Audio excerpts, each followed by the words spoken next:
Hey guys, what's up? Welcome back, as always, to another video on the channel. It's Ansonex, and I wanted to do a quick video today to talk about how you can watch your own matches and what you should be doing to get better by yourself, and not necessarily need to look at every single YouTube video that's popped out. Not saying, trust me, you can go back and watch those videos. I'm going to be very grateful if you do.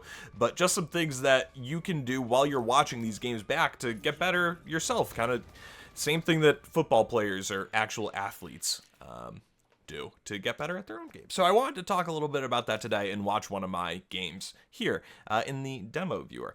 And so the first thing that I want to mention is picking what game you actually want to watch and how you're going to analyze the events in the game. It's really easy for something like this to pick a game where you went like 15-3, 14-3, 14-2. And really hard carried, but honestly, I think you're missing out if you pick a game like that, because that's a game where you probably were against underskilled opponents, not in a great elo matchup, where you probably didn't need to think about a lot that you were doing. You were probably just able to play your game without much intervention. And so I think what you need to be doing, and the core of what you're doing while you're watching these matches, is watching them, and especially at things like deaths or trades that aren't really favorable for you, whether it's health or a life, asking yourself what you could have done different to get a more favorable outcome. And that's really the core of what this is here. So one thing that immediately you can do, and this is why I love playing in lane with Abrams as Calico, is that Abrams, when he shoulder charges, you have the potential to you can 100% nuke somebody's. So one thing that I can immediately notice and should be ready for more than I was here, it's also, I can tell you now, just this is where comms come in, right? There's an opportunity whenever you have Abrams and Calico in a lane, when Abrams shoulder charges, for you to kill a enemy basically instantly, because between Calico getting the claw strike off, which I see Abrams running at this out of position Viper, right? I should be ready for this. This is where I need to identify and be ready for this type of play to happen. Because you can, between the claw strike, 2 heavy melees, you can absolutely kill someone like Viper. So I needed to be ready for that, and I do wind up hitting him, but we don't get the kill. But that said, it's still a very favorable trade. And that's mainly just because the Viper was completely out of position. Which, when you're at this elo that I'm at now, in Emissary and Archon, you see a lot of, especially Vipers, playing very out of position in lane, like this one is here. And that's why I love playing against Vipers in lane as Calico. You kind of are the anti-Viper. You can usually just burst them into nothing. It'd be really nice for me to back up here and not be tanking this minion damage, but Abrams is playing pretty aggressive too, trying to get that shoulder charge off. Good luck completing the ritual. And so we're gonna look. Oh, Abrams gets it again, and I'm not there to help him. There's not really a whole lot I could have done there to change things. Now, so if we look at the first thing, and this is another thing that you can just look at while you're playing the game, but one thing that you can look at is definitely what they're building, right? This Viper is building, this Mo and Krill hasn't fucking bought yet for some reason, just trolling his teammate, and this Viper is going gun build only with Hollow Point Ward, which is probably pretty stupid with how aggressive that they are playing in below 60% HP. So use basically like any little gap you get in lane there to either buy or, you know, hopefully be getting more souls. Because you'd never want to be caught out without an item while you can afford one. Bad denial right there. But you can, that Mo wants to stand up there. I'll hit him with the Gloom Bombs all day. I see this Viper. Yeah. Because these Vipers, they play so aggressive, man. I don't know what it is with these guys. Number one, I don't think the character is that good now that they, like, did that complete bullet nuke. But they're just not ready for the burst damage that a Calico does to them in lane. I was really hoping that Mo was going to be there, and I was thirsting for that kill. But at this point, you should be running away, because Viper is going to come back looking for the kill. And even though we've talked about how bad Viper is, and specifically this one, right? He could totally just slide down this ramp over here, slide right around me, and deal 400 damage. This is not a good position for me to be in at all. Anytime you get a kill like that, if your teammate isn't pressing with you, you need to either tell them to be pressing, because that's what you should be doing. Anytime that you have a character objective, or a character advantage, and by character advantage, I mean like 5v6 or whatever. And not 100% of the time, I'm sure some of the people who are actually really good at this game are going to tell you that there's a nuance, and there absolutely is. But just general rule of thumb, if you have a player advantage, you should be pressing the objective. And since Abrams wasn't doing that here, I should have backed up or gotten him to come and help me. But now, actually, I didn't realize he's actually right behind me here. So I'm actually not in a ton of danger. And you can forget what I said.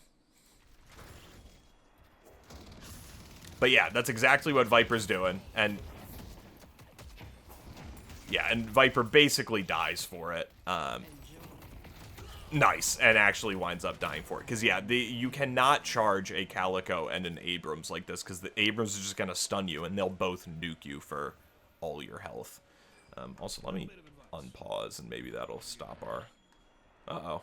Well, maybe we'll just be holding on to those capes for a little while there. There we go. And now we've got a huge soul advantage on these guys, right? That we now, at this point, we're going to press this. We've got this Viper has just fed me and Abrams.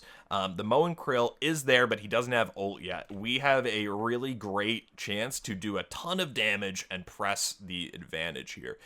Because in this phase where you have an ult and they don't, there's a very big power spike for about a minute in between everybody getting their ults up and online. So that's exactly what we're going to do here.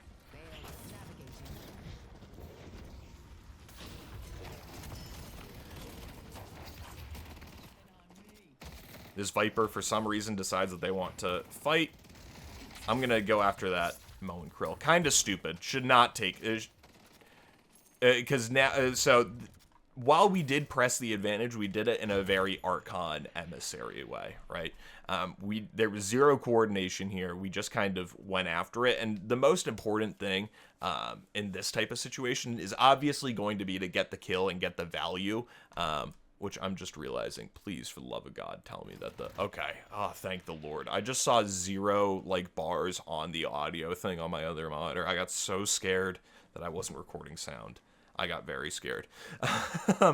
The number one thing is obviously to make sure that you get the value, get the kills, get the actual advantage. But the second thing is going to be to make sure that you don't trade and then give them value back, which separating in the way that me and Abrams do here in order to both of us individually chase kills is not the right way to do it. Because number one, at half HP, right, 366 health, that's not nothing. That isn't a amount of health that you want to be standing under tower for an extended period of time for. And yeah, so you're going to see me and Abrams separate here. We should have stayed together, because I'm going to get greedy for this Moe and Krill kill. And Abrams, meanwhile, is at half HP, and so now he's going to back up. I think also, is the Viper chasing him? Probably going to be. And yeah, so the Viper's chasing him. I realize I need to get back, but I can't tank that tower damage, and so I have to do a very kind of end-around way to dodge the damage, and we wind up getting the Viper because of Viper being stupid and wanting to chase kills.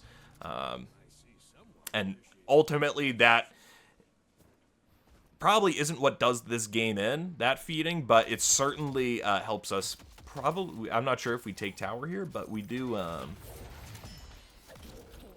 certainly a bunch of damage.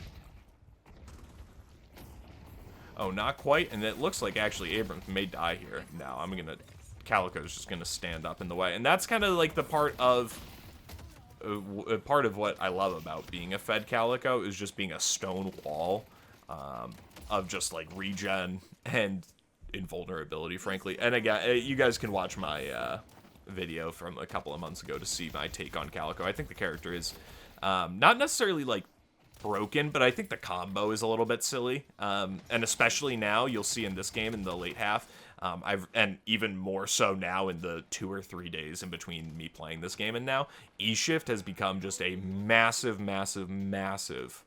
item for me, because it helps give Calico so much more ult viability. Yeah, and I say viability. Obviously, it's very viable. More so for the fact of it extends her invulnerability massively and gives her ult a lot more damage and spirit power and movement as well. It's really just such a... Makes me wonder if E-Shift needs a bit of a nuke. Using the ult for the gold statue there was a really bright play, Viper. Don't go after this guy. I'm being a douche.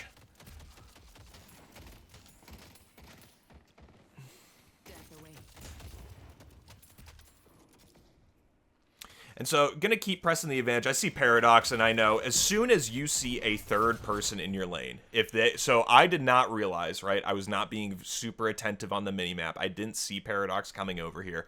It's under 8 minutes in. We are, all towers are still up. I was really not expecting a Paradox gank here. Especially now, like, Abrams is back there too, but now that there are 3 people in our lane, right, and especially, like, the second that Paradox shows on the map, there are a few things that are going to happen. Since we're prior to 8 minutes, we're not splitting souls yet, so it's not, like, the craziest deal. If I would look up splitting souls, there are a lot of great people who are a lot more skilled at explaining that concept and how it's important and what the big deal is with it at 8 minutes. But essentially, and it gets a lot deeper than this, but essentially the idea is that, like, the more people you have in a lane after 8 minutes, the less souls you have, because the souls aren't being duplicated in the same way that they are in lane phase. That takes place at 8 minutes. So here we don't have that issue, but it's still a big deal that Paradox is here, because as soon as Paradox shows up on the minimap, the Vindicta and Bebop that are in blue lane, that normally has Paradox in their lane, knows that they now have a 2-on-1. And so what they need to do, because we talked about this earlier, right, with pressing the objective when you have a player advantage, since that the lane is a little bit more of an individualized part of the game, it's essentially a 2-on-1 there in blue lane. And so what the enemy team should do in blue lane is immediately start pressing the advantage because it's a 2-on-1. What we need to do is, now that I see Paradox is here, is immediately start pressing the advantage because it's a 3-on-1. Because we cannot have Paradox come here, essentially waste everybody's time and not get any value out of it, because it's not guaranteed that it's going to be a waste of time in blue lane when they have a 2-on-1. So it's very important for us to get as much value out of this gank as possible, whether that's a kill or preferably taking down tower, especially at this point in the game. And so I'm going to dive heavy as soon as I see Paradox here, which probably is a little bit aggressive. And we'll talk about that because you can see a death here is incoming at this fight. And actually, before we kind of go any further, this is actually a really good time to actually just talk about how to use the demo viewer. And so there's a lot of really great information here in this demo viewer already, just for the playtest. Number one, going to be your game speed down here. You can just change your watch time. Obviously, you can, change the spectator with, spacebar, your mouse buttons. Fast forward and pause play options. And then you have this tab, which is super interesting. I'm curious if other MOBAs have this in the comments. This little, tab that leaves little stop marks on the timeline down here. And I've got kill and death, but it's also got, all your abilities and active abilities as well. And it's super interesting that, if you're looking, for example, how to improve your leaping slashes, right? Just to throw it out there. You can click leaping slash, if I can find my cursor again, and look at how that populates down there. I've just got it at kill and death because that's kind of what we're interested in at the moment, but we may take a look at that a little bit later. And so I see Paradox. I see our soul advantage. What I should see is I should wait for Abrams to come join us up here. But what I should see is that it's go time, and that's what I do. I should wait for Abrams here, though. I should pay more attention to the minimap. That's the big takeaway here, is that I wasn't paying enough attention to the minimap, because I first found out that Paradox was ganking by seeing her on my screen, and then I attack without realizing Abrams is not here to support us. Which is probably why I wind up dying, if I had to guess. Touch me. The dark will claim them. And so now, if I'm these guys, I just give up tower here. There's nothing, which is exactly what they do. Now, what you should do at this rate, right, is not what I do right here. What you're going to do is back off. Make sure that Viper and Mo don't just immediately shove into your tower. And if they don't, you're going to just manage that wave, get the wave pushed back towards the walker, and then you're going to go gank for another lane immediately. Try and, if you can get 2 towers down, if you can win 2 out of 3 lanes, the game is going to open up massively for your team in the mid game to actually be able to push that to a victory. Instead, I'm going to get hungry, chase this kill, and it looks like I probably wind up handing it over to this Viper for free. Because I'm super cocky. And yep, here comes Mo and Krill. Yeah, that'll about do it. Abrams winds up being just a half second too late to the fight. And by half second too late, I mean I take a bad fight and force Abrams to join.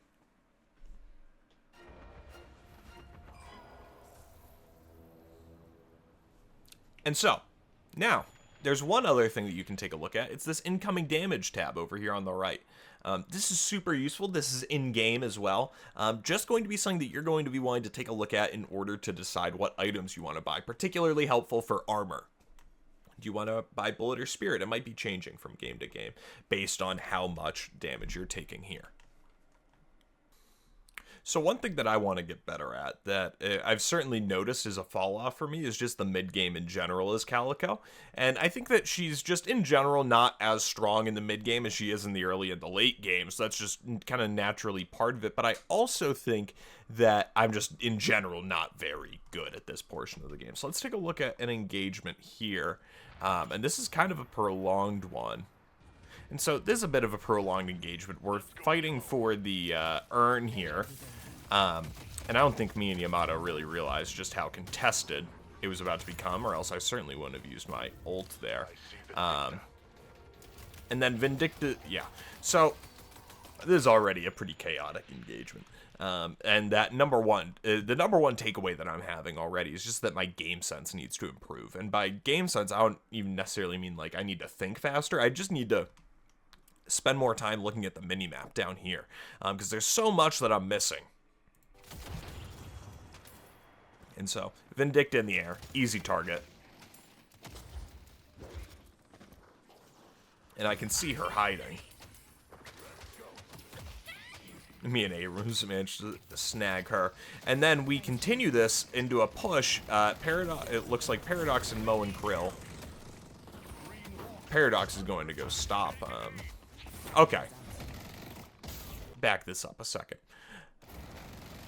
Paradox and Mirage go and take care of the rest of it. I think this is the right play here. We're already concentrated, so we need to send people to go and stop the objectives, but we've gotten a pick. I think this is the right play to continue to push down this way, but we need to make sure that we're taking care of the other waves, which is exactly what we do. And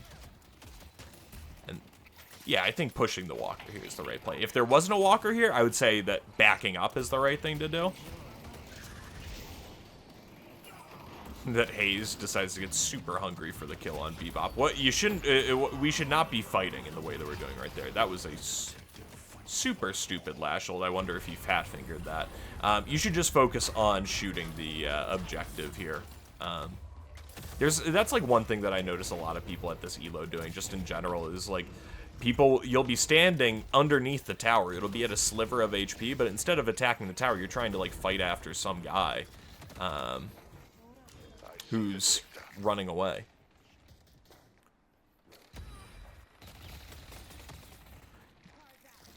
What I'm looking for here is, Calico, you can just stay and fight for exactly this reason, because you can just do a ton of damage. I mistimed my ult, though, and wind up getting super greedy. So, right, this is just one of those things where, so what I should do, right there, that shows you my mindset, is here, even still, I wind up losing this fight. I know I lose this fight here.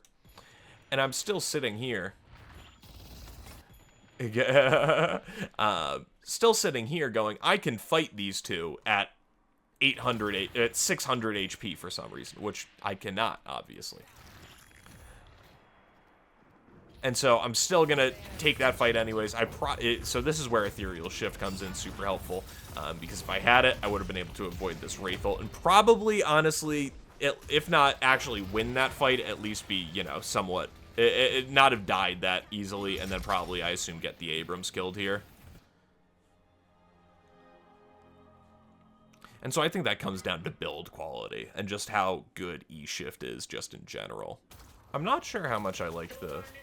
we have Abrams ult, we have Mirage. Yeah, no, we're okay. We can do mid here.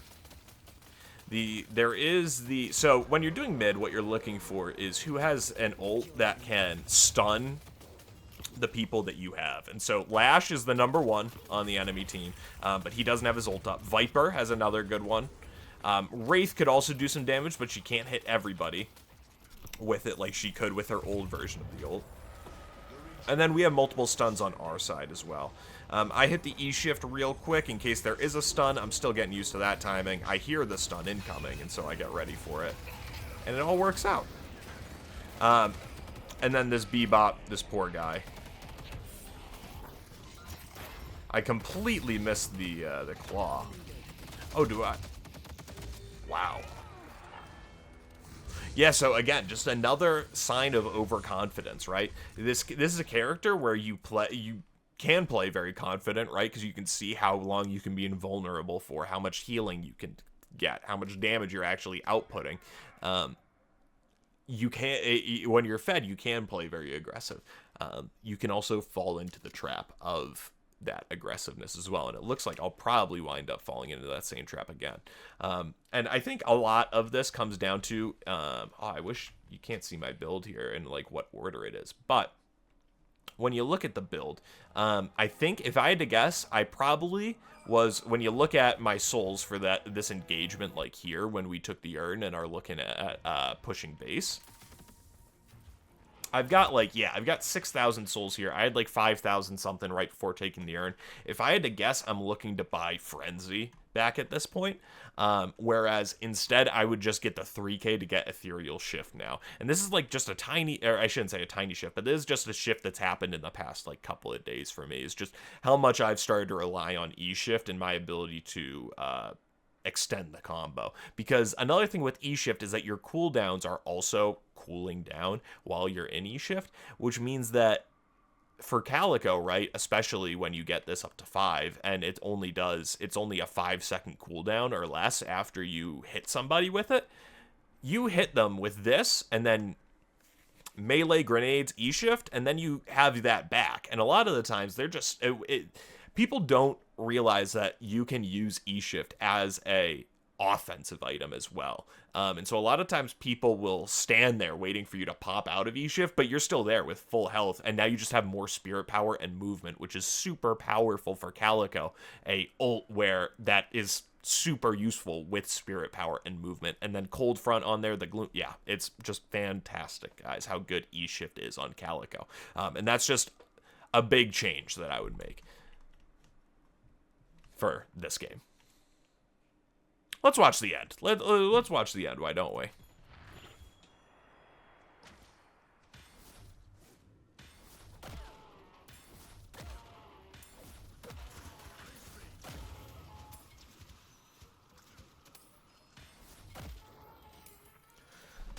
What's our damage look like this game as well, then? Current life, just denizens.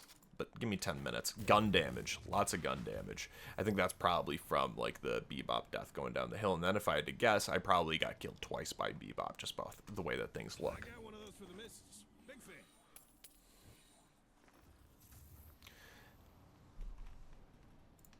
I see them all gearing up, so I know that this is probably one of my last opportunities to get souls, and I know that with an extra 6K, it can be super useful to help us win this actual fight. I see the Vindicta. A lot of times with Calico, I do just kind of feel like a fucking big cat on the prowl, especially when I see like a Vindicta or something like that, and I know that I've got them out of position at this point. I'm coming in from behind them. They're distracted by the rest of my team. It looks like Hayes is ulting. We already got that Viper. These guys are on the back foot trying to get away. I can, like, obviously, this isn't like, it's real. It's not like it's a real like mental thing, but it's like it does do something when you're this Vindicta, right? I know playing Vindicta is trying to get away from people, and then all of a sudden there's another enemy that's just on top of you. It does do something to your mental state, and you might get them to make a mistake when you do something like this. And I just absolutely love taking part in it. That said, it looks like I'm about to miss this claw strike, and so that'll be interesting. Oh nope, got the Mo. Didn't get the Vindicta though. That Vindicta's still there. Oh, and I remember that so well. She parried, and I went, oh, if only you didn't parry, you would have got away. I'm happy to, this is where the E-shift comes in, right? Look at how big that stall was.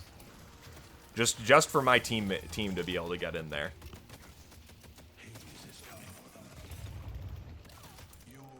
Hell yeah, boys. And yeah, guys, so I just wanted to show you an easy way that I think you can get better at the game, because I think it's just something that anybody can do to sit there and go, what could I have done differently? What should I have done better? What should have changed? What are like an easy way, an easy action item for me to have done differently here that I know I can do in the next similar engagement that would have helped me won or get a better outcome for my team? And I just think that's something that anybody can do. And yeah, you're not going to...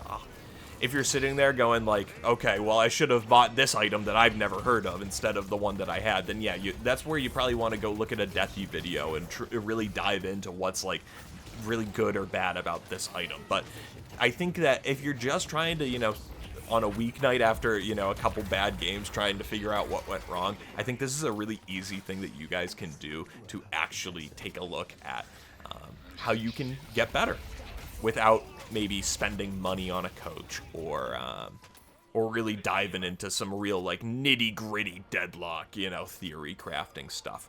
And so one more thing before we do go, guys, is I just want to thank you so much for the reception to the Deadlock weekly news show. That's going to continue to be on Mondays at 6 p.m. So I will see you on Monday at 6 p.m. But I just wanted to thank you so much because that made me really happy to see how well that was received. So we will continue that on Monday. Guys, I want to thank you so much. Have a fantastic weekend. I hope your March Madness team wins this weekend, wins at least a couple times to get into the Sweet 16. Have a great weekend, and I will see you again on Monday. Peace.